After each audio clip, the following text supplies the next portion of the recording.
So I'm going to attempt to make, I don't know, this is my own recipe. I'm going to brown some beef.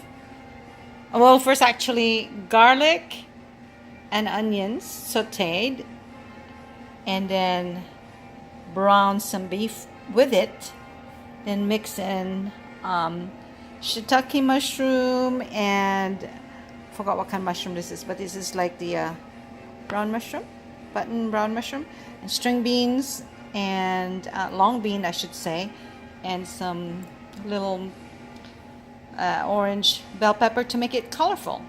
So yeah, I'm pausing this and let's see what happens. This is because we went to a Korean market and we went to Korea house and ate Korean food, so this is all Korean. So hopefully it will turn out good. Pause. So I'm heating up a couple of tablespoons of oil, and I will saute some garlic in there.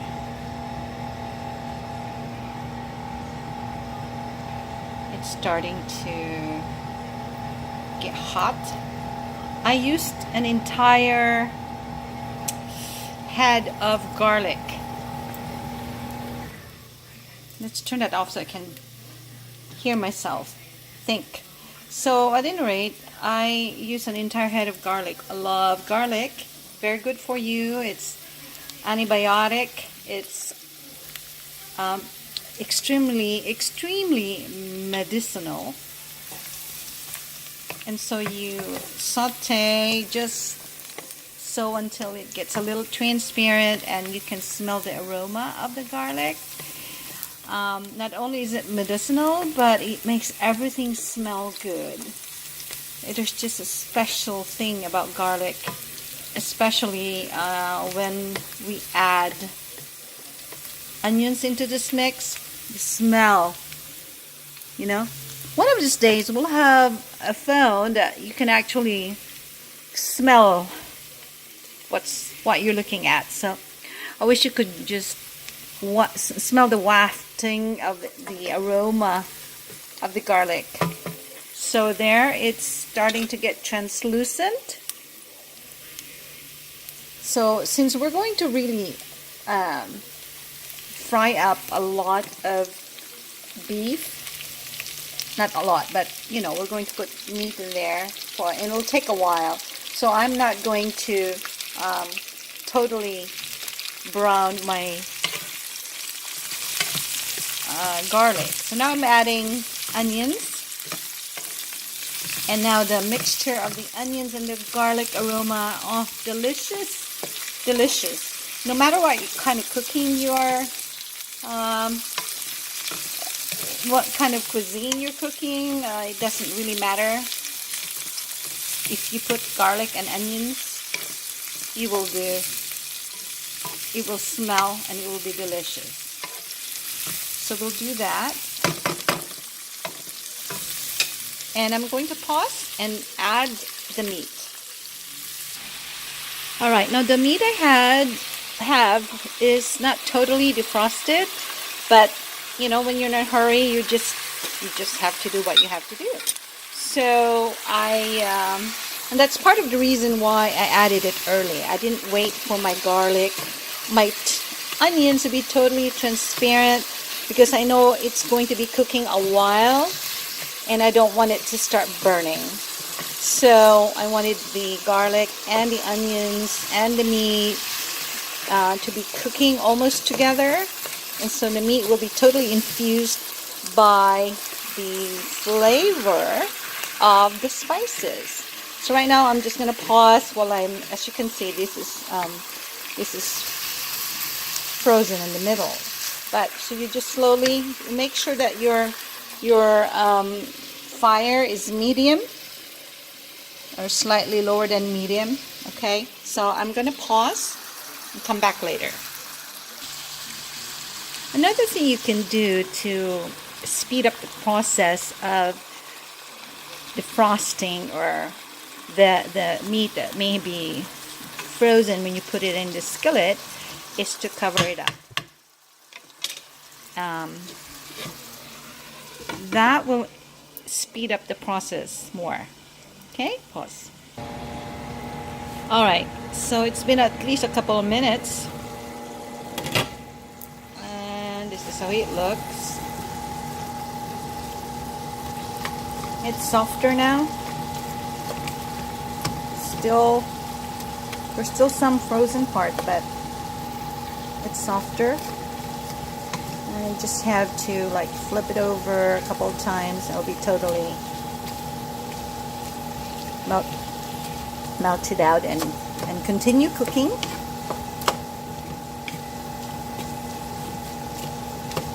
That didn't take very long to defrost, especially when you put it in the covered skillet. This is not very fatty, this ground beef. It's an organic pasture raised cow, and I think it's only 15% or 20% fat.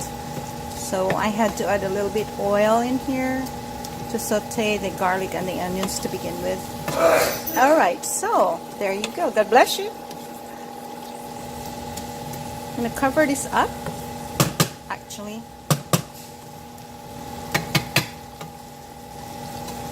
I believe the trick to a very nice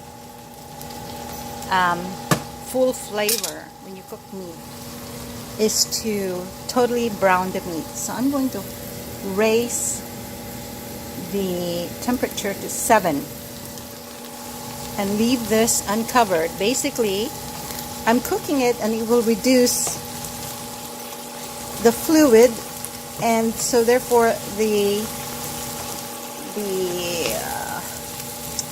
flavor will be very concentrated. Now, you can add salt and pepper to this now.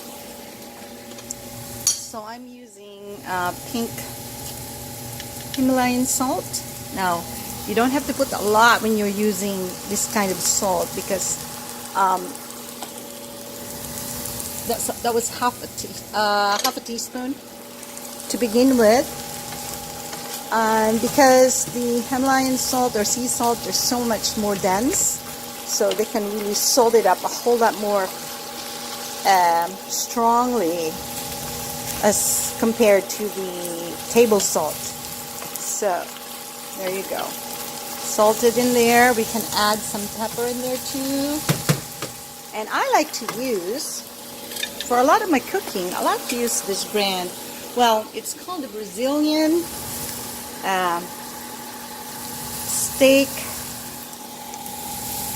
Steakhouse. Yeah, I use that a lot, just to flavor it. That was 3 shakes. See there? All right. I use whatever spices I have in my kitchen, and I typically don't go by recipe. I just figure it out and go with what I have, and just use common sense, and of course preferences, like what kind of food do you like to eat, what kind of flavor do you want. So it is pretty high heat, and now the liquid is disappearing. You still want to, even the onions and the garlic are going to dissolve, and that's what you want. You want all of this to totally go down. All right? So stirring it around allows most of the moisture to evaporate quicker. So that's part of the reason why I'm doing this like this.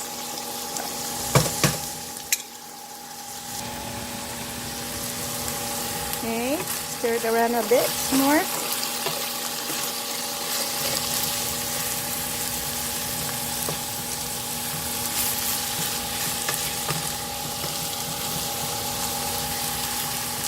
It's funny, but while I'm doing this, I'm having some leftover oxtail, squash, and kale soup from last night. You would be shocked. This is like the curled kale. You would be so surprised how beautiful and how tasty this kale is with the butternut squash and the oxtail. delicious. Now, it's more dry, and while that's cooking, I'm going to show you how I opted to keep some of the onions still fresh here, because later on when I include all of this into that mix, I want some fresh white onions to pop, right? So that's part of the reason why I have a little bit more fresh onions left behind. I also cook an entire onion bulb, a big one. So I love onions and garlic. So the onions in this dish, in this wok, it's totally dissolved. I mean, not totally, but it will be. I mean, you can't see the white onion anymore. It's limp and very soft. So yes, continue to make it, cook it so that it's brown. The object is to have almost a crispy meat, almost burnt, but not quite burnt. So leave it there and come back in a moment. So the meat, of course, is already brown. It's been brown for a while, but so I think that a lot of times when a recipe calls for browning the meat, a lot of people just simply wait until it's brown and don't really go a little bit further. Like, make it almost like crispy, right? Not all of it, but you can tell there's some redness here, like darker brown. That's what you want. You don't want the entire thing to look like that, but you want a lot of the little pieces to be brown, because that's really where the flavor, it's an enhancer, a flavor enhancer. So that's what makes it tasty, when you have those little crispy bits in your meat. So a little bit more, maybe another 5 minutes of this, and it'll be ready to go to be mixed into the veggies. Okay, so this is about right. See how it's turning brown on the inside? Okay, so this is perfect. This is it. Now, I will add first I like to cook my mushrooms, so I'll cook both of these in. Then the long beans, onions, and then lastly the pepper. So here's the mushrooms added into the mix. The smell of the mushroom is so delicious. I love shiitake. It's one of my favorites, if not my favorite for cooking, shiitake mushrooms. And I do like to cook it, so I keep it here. And a lot of times also when you don't want a whole lot of meat, you can add mushrooms, and mushrooms will take the place of meat a lot of times. And it tastes good, and it's so healthy for you. It's good for your, I think blood pressure is one of those, it's a remedy for blood pressure problems if you eat mushrooms. Now remember, there were a lot there. Now it's, the two types of mushrooms are here. Alright. And still you don't have a whole lot of water. Right? Now if I cover this up later on, it will produce some moisture, especially when I include the beans. It will produce moisture, which is good because, you know, you want a little bit of moisture in here. But if you don't want moisture, you don't have the saucy type consistency, just keep your heat high, which I have it at 7, and just keep stirring, or making sure it doesn't burn by moving it around in your skillet. Right, so the next thing that I will add is the green beans.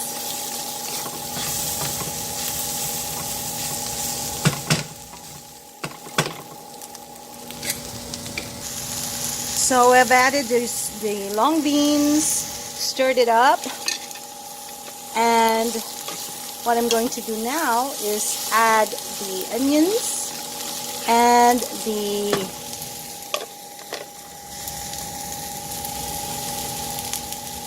bell pepper and cover it up.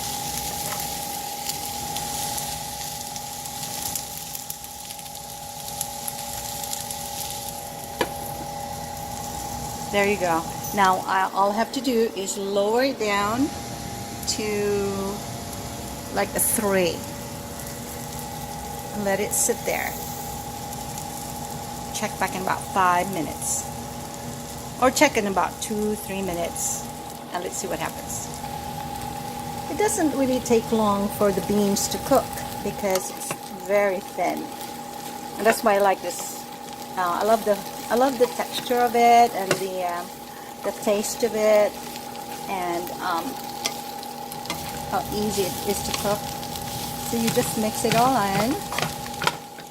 Now at this point you can taste it and see if you want some more salt, more pepper, add soy sauce, and the other thing a lot of people do is add oyster sauce, and it is absolutely delicious.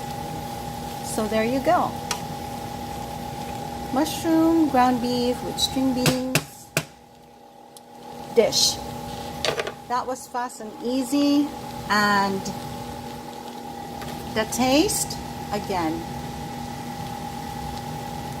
you can almost just eat the mushrooms. The green beans is crunchy. Season to taste. If you want a lot more salt, delicious. Easy, delicious. Thank you for watching, and hope you enjoyed the video. Fade away. Thanks for watching.